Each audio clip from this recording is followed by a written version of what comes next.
Hello and welcome back to Raise a Trident. My name is Jake, and today we are have a couple guests here. First, Ben Ranieri from the Sea Level Substack, so you can go check him out, as well as Brady Farkas from the Refuse to Lose podcast, as well as the Mariners on SI as well. Today, I have them both on because both of them have been to spring training this year. Ben just got back, while Brady is currently in Arizona right now as we speak. So we're just going to go over what spring training is like for the people who have never been, the people who want to go in the future, just kind of the different experiences and just what it's like to be kind of on the backfields and, closer to the players than you would be able to during the regular season. But first, obviously, you guys have to go check out all of their links in the description down below. So go support their work. I would really appreciate it. But yeah, Ben and Brady, welcome to the show. How are you both doing? We can start with Ben because every time I ask that and there's multiple people, no one knows who to talk first. I'm doing great, man. My I guess for those people that saw me down there, my sunburn is now at the the itchy stage. Oh no. I got pretty charred. I mean, I haven't seen the sun in several months in Montana, so Yeah. now I was like, we're just gonna kind of let it play for about an hour or two on the first day. Was not a good idea. Got made fun of quite a bit Yeah. by Ryan specifically, but I'm doing great. Okay, good. How about you, Brady? I'm doing well as well. I took advantage of the sunscreen that is there in the media room to use. I've been kind of deliberate with my outside time and been pretty calculated in where I go and for how often. But other than that, I'm good. Okay, so Ben, was it just did you not wear sunscreen or what happened? You just didn't put enough on? No, I didn't think, So what happened was I went to the morning session at the complex or whatever, and I was like, I was fine through that point. And then I drove over to the Oregon State game, and I was like, all right, I'll put it on like about the third inning. Like I was hoping to get like a little bit of sun exposure, which was Face just flare.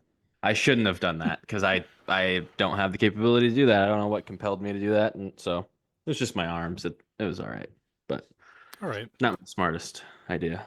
Yeah, I mean that Arizona heat and that sun. It's It would. different. It's been raining where I'm at, so it would be kind of nice. But I don't handle the heat well, so maybe not. I don't know. But eventually, I'll make it down to spring training when it's all gloomy up here. But yeah, like I said, you guys have both been at spring training in one way or another. We'll start with Ben as he was at spring training before the games began. So what was it like watching the guys just kind of putting in their work, getting their bodies just kind of moving around, getting back into shape a little bit, in the backfields, and just some of the cooler things you saw just in what you observed? Yeah, so I kind of had a different idea with it this year just because I've been in the past when they've had games and there's positives and negatives I think to both. Um this year with my coaching job and stuff, I can't go when there's games. We're kind of starting stuff up pretty soon. So I was like, I'll go at the earlier part when it's just kind of more chill and there's just like workouts and stuff like that.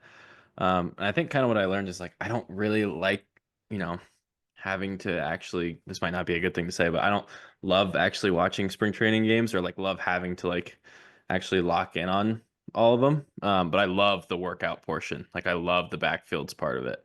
So it was kind of fun, honestly, for a change to just just focus on the backfield parts of it, which is really, really cool. And I'm sure we can go into some of that stuff in a bit, but like the backfield stuff was really cool. And then going over and watching college games in the afternoon, seeing some of those like Ivar Arquette, who maybe could be a Mariner this summer, which was a cool kind of different experience. But yeah, the backfield stuff is just so awesome because you know you're seeing guys get their prep work in with Perry Hill and um, watching early bullpens and stuff like that, and some of the rehabbing guys, and seeing how like detailed some of the processes for everything that they do is. And then got to see the first full squad workout, which was cool with all the guys kind of filtering in. It's kind of cool that you get to see them like some guys haven't really, they're excited to like be together again and stuff like that. And the outfield was all excited to be together again.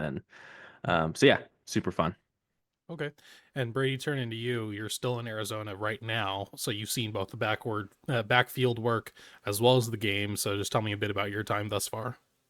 Yeah, first and foremost, as a baseball fan, like put the content creator stuff aside for a second. As a baseball fan, it's kind of heaven to me. Like as someone who just like loves the game, it's awesome to be that close to it. Like the logistics of how it works, like basically the day starts. If you were out there by 8 a.m., you would see things happening. Like I don't know what you'll see on a day-to-day basis, but like sometimes you might see a bullpen being thrown at 8 a.m. Sometimes you'll see catchers doing early work. Sometimes you'll see some of the rehabbing stuff going on, guys stretching. Um, but by 8 a.m., you'll start to see things happening. And then the Mariners have a very detailed schedule that's not accessible to the public, but like is accessible to us. And I would say like by like 9:30, 10, like you're really starting to see things happening. And like the last couple of days has been pretty significant infield, outfield work, drill work there, guys running bases. And then by about 11, that's when you start to see some of the stuff that might be more like pleasing to the average fan, like guys throwing live, like Brian Wu against Julio today.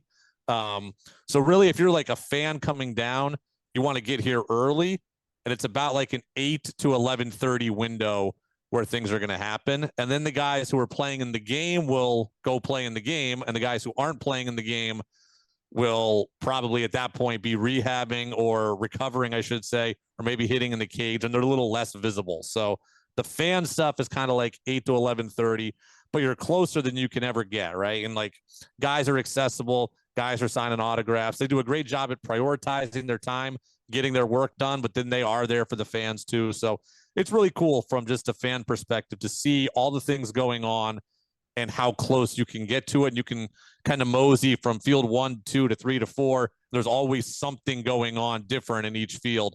And, if you want to see the pitchers one day, you can. If you want to focus on the catchers one day, you can. If you want to see the stars hitting against other stars, that's there too. So it's been a blast. And the games have been fun also. And I've got more to them to see in the next couple of days. But overall, it's been great.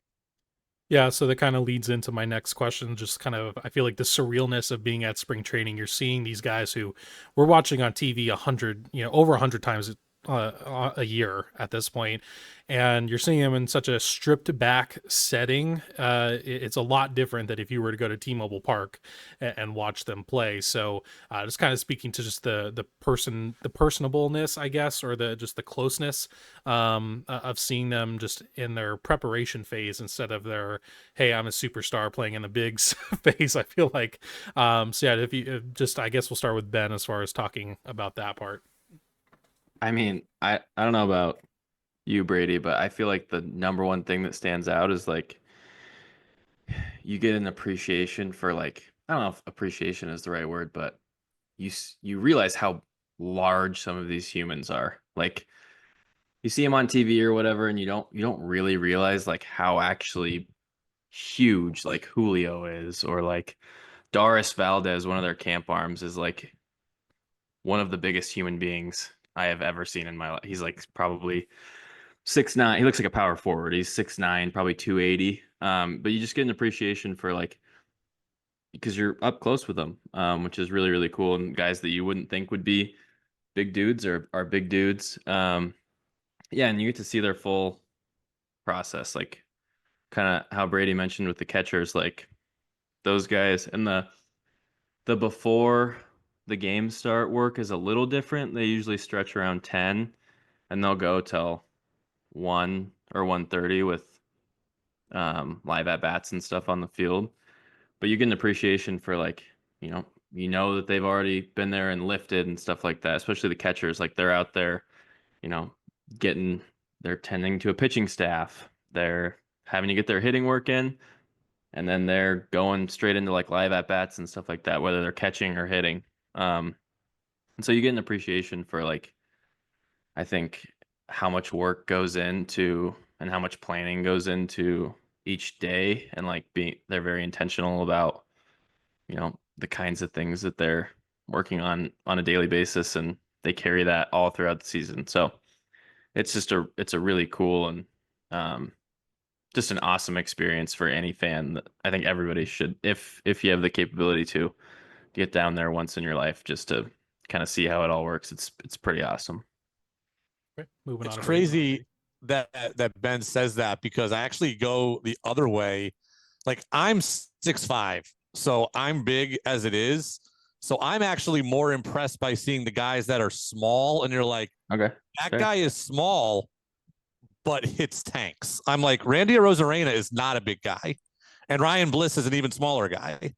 And I'm like I'm eye level with Julio and Logan Gilbert, and like, yes, they're big, but I have a greater appreciation for seeing like all of that fun comes out of the small package that is Victor Robles.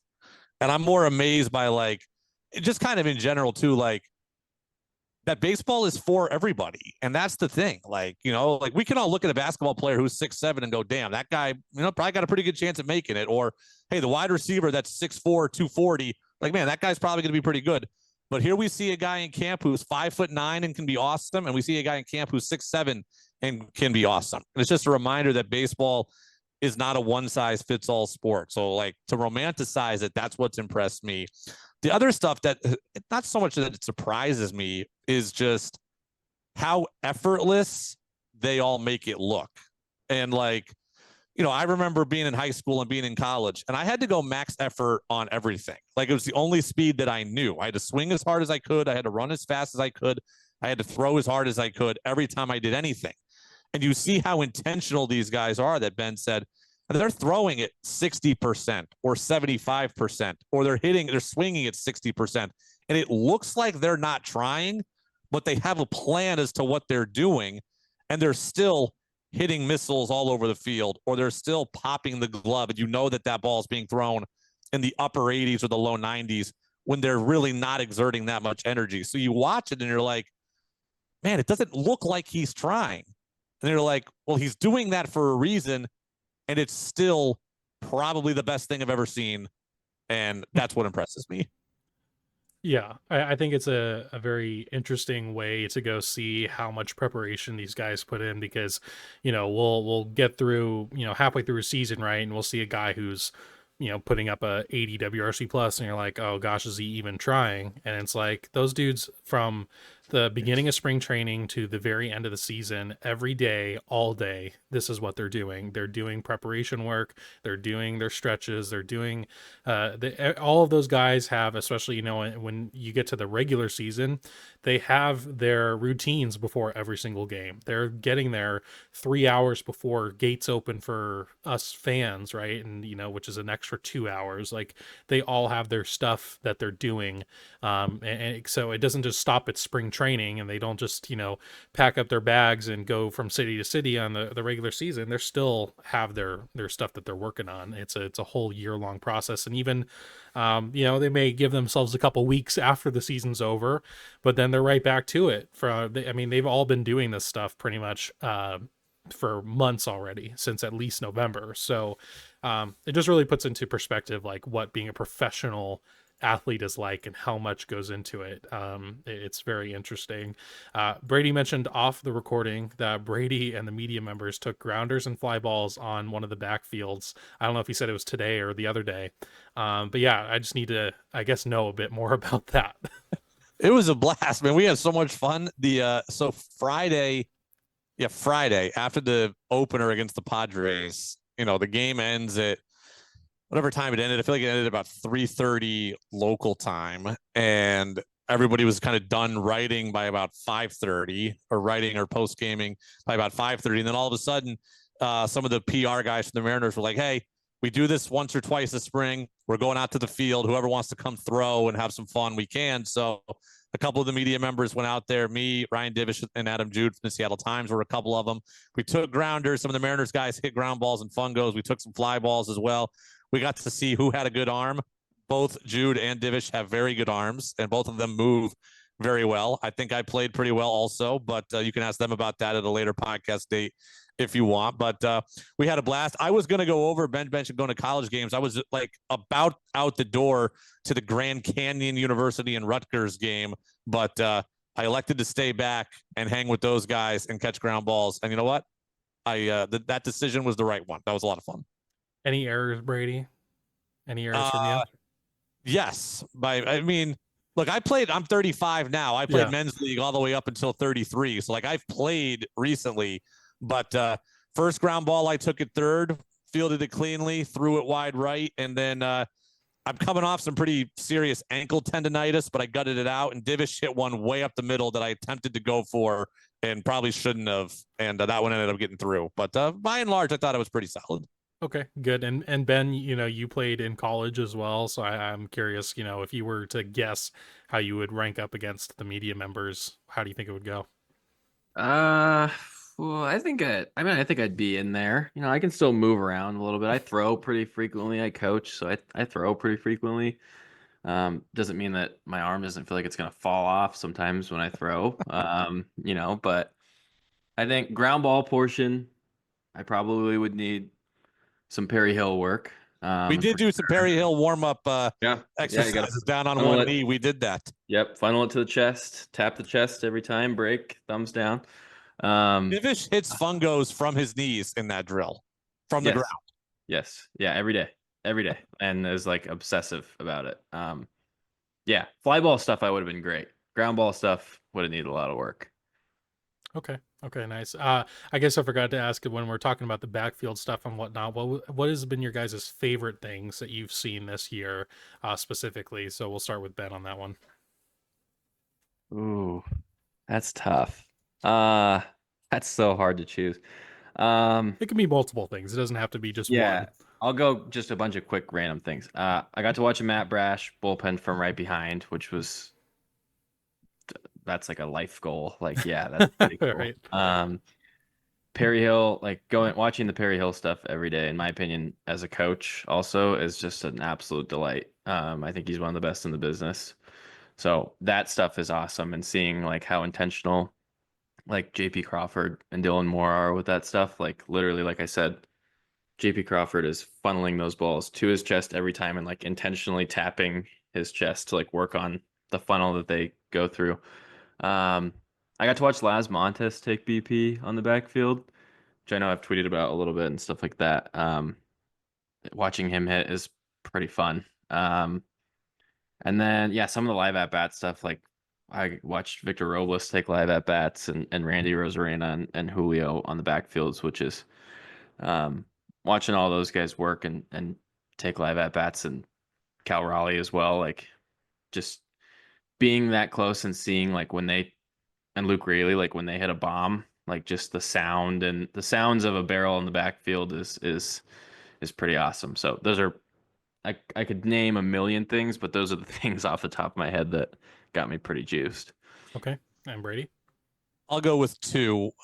Seeing the team take infield outfield on on Thursday was very, very cool. I also coached for a while, and I coached at the college level for a while too. And to see the intentionality in the way in which Perry Hill was leading it, and I think Manny Acta was hitting it, but Perry Hill was leading it, to see them the sequence they went through. Okay, here's the situation: runner at first, no out; runner at second, one out. Like here's the game situation. Think through it. I thought that was cool. But then just to see the arm strength and the precision to which guys throw. I mean, we'll see a throw go up the line and we'll wonder, man, like, okay, like how did the guy do that? Well, there are no throws up the line when these guys are practicing, right? Like there's some game slippage where a guy will make a mistake, but when these guys are practicing, very rarely is there a mistake. So to see a Rosarena and Julio and Victor Robles take outfield and hit the cut perfectly or go through the cut perfectly and have it land right on the catcher's glove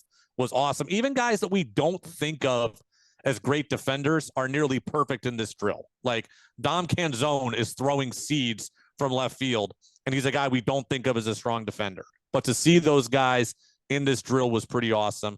And then I really loved, and I'm going to imagine they did this under Scott too. I don't think this is like a Dan Edgar and Kevin Seitzer thing. I think this is just a general baseball thing. But they were really working the other day on going the other way. And like the whole round had to be hitting the other way. And it's not that I think the Mariners need to do a better job of in general, but like to see Mitch Haniger just rifle balls all over the field to the right side was pretty good, especially considering like I think the thing that troubles Mitch Haniger the most is that he gets way too pull happy and he's way out on his front side and he's rolling over ground balls. But like when he hits the ball to the right side, and like, I mean, he's hitting it with authority. And we have no idea what Mitch Haniger's future is going to be in this team, but he was a guy who excelled at that drill. And there are other guys who are great at it too, but Haniger stood out to me more than anybody. But the fact that they were working on it and seeing how they did it and seeing how successful most of them were at it, that was impressive. Yeah. Well, it's really cool little tidbits there. Hopefully, I'm hoping next year I'm able to experience some of that. But yeah, it's really cool to hear that stuff. So getting into the last couple questions, these are just more kind of fun questions. So we have to talk about food, especially Ben posted a whole thread of his favorite eats in Peoria. So I got to get a lowdown on the food scene there. So Ben, kind of talk a little bit about some of your favorite places and little tips for people as far as where to go if they go make the trip there. Yeah. I'm very passionate about the Peoria food scene, or just Yeah. like the food scene around there. If you just like stay in that area, like just around the stadium, there's like a lot of, I mean, Phoenix is great food wise, Mexican food and all that kind of stuff. But around the stadium is pretty good. Right across the street, Hash Kitchen is a breakfast place that I really like. I've been going there for the last couple years, 3 or 4 years. But I kind of just went there every day and just tried like a bunch of different things. That place is phenomenal for breakfast. Um, and then Leo's, obviously, like that's kind of the one that I feel like people have caught on to. That place, Leo's Island Barbecue. It's Hawaiian food. Um, I had a Hawaiian roommate in college that would make stuff from time to time. So, and we don't have any Hawaiian food in Montana. So, Yeah. um, or in Missoula at least. So that place is elite. It is elite. I ate there twice. It's so much food. It's so good. And you wouldn't expect it. It's just like kind of in this little strip mall thing, like right next to a Baskin Robbins. It's phenomenal. I'm trying to think. Tacos Calafia, I believe, is about a mile from the stadium or so. That place is fantastic. And then there's like 3 restaurants that are like literally like kind of right back behind the like kind of in between the Padres and the Mariners complex, more on the Padres side, that are all pretty good. But like there's an In-N-Out right there. There's Chick-fil-A. Like there's a bunch of like awesome food options, depending on how you feel about In-N-Out. But like in general, there's a lot of really good food options just like right within a 2 mile radius of around the stadium, which is pretty awesome. So if you want to check out, I posted pictures and names of if you're going down there this spring, I posted a little thread of all my favorite food stops. I could talk about the food there forever, but yeah. Fair enough. And Brady, do you have any places of your own? There's a zillion places. Every fast food joint you could imagine is within a mile and a half. But like, and I'm different than Ben in this regard. Like I'm not like that. Like, I mean, we all need to eat, but like I like don't need it to be exotic. So like I'm just trying to generally eat as quick as I possibly can and like get back to doing something else. But so far I've been here 3 days. I think I've eaten nothing but fast food practically. Like I've had In-N-Out, which we don't have on the East Coast. Like that is a treat to me. Like I haven't had an In-N-Out burger in 15 years. And so like I made a point to go there. I will definitely hit up a Carl's Jr. also at some point on this trip, which we also don't have on the East Coast. So I'm going to hit that as well. I ate Chick-fil-A today. I ate Arby's in an airport in Baltimore. I did get, and Ben, I'm not going to remember the name of it, but there was a place that started with a B that on the front, it's like an old style diner, but inside it's like a sports bar. And it says like burgers, pizza, and beers or something. That place was awesome. I got that. That was right next to a Texas Roadhouse. Okay. And then I ate at an Arizona pizza chain earlier today called Oregano's, which I had heard good things about. And that was not near the complex, but is near where I'm staying. But I made a point to try that. I also ventured out to that great Arizona chain, Sam's Club, and got a $1.99 hot dog recently at one point. So we'll see what the rest of the trip has for me. But I'll have to hit up Ben's thread and see what I can get that's better than what I've been having so far. Yeah, so I guess Ben, just the last food question. Leo's you mentioned is kind of become infamous in the Mariners circle for if you're going to Peoria. So, uh, what would you say is the best option there? Because I know it looks like in your thread you had chicken katsu as well as what looks like Kahlua pork. So what's like And where is it? So yeah. it's like if you were to go out of the complex and take a right, and you just drove like it's about probably a half mile down from where In and Out's at. Okay. Just like kind of in this on the same side of the street in a little strip mall there. Okay. Yeah. So Um, what's the perfect Leo's plate? so uh, my personal, I would eat dinner there. If you eat lunch there, you're probably gonna sleep the rest of the day. So Oh, I would eat breakfast and then not eat lunch, and save up and be ready for that because it's a lot of food. But the best order, I think, I've tried different stuff there. I think chicken katsu, a chicken katsu plate. You get rice. They have like unlimited sauce, and then I go double mac salad, no veggies, and a spam musubi on the side. Um, okay. which, if you can finish all of that, which I did multiple times on the trip, Okay.